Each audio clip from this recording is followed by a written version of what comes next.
கொண்டாட்டங்கள் தொடங்கி இருக்கிறது. புதுநன்மை உறுதி பூசல் பெறும் குழந்தைகள் இப்பொழுது பவனியாக ஆலயத்துக்கு சென்று கொண்டிருக்கிறார்கள். நீங்கள் இப்பொழுது புதுநன்மை உறுதி பூசல் வாங்கக்கூடிய குழந்தைகள் பவனியாக செல்லக்கூடிய காட்சிகளை பார்த்துக் கொண்டிருக்கிறீர்கள். இவர்கள் ஆலயத்தை அடைந்தவுடன் உடனடியாக திருப்பலியை தொடங்கும்.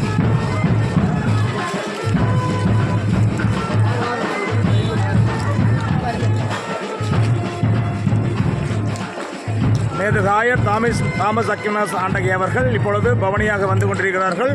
அவர்களது இப்பொழுது திருவிழா திருப்பலியை துவக்கி வைக்க இருக்கிறார்கள். அருட்தந்தையர்களும் ஆயர் அவர்களும் ஊர்வலமாக பவனியாக செல்கின்ற காட்சியை காண்கிறீர்கள்.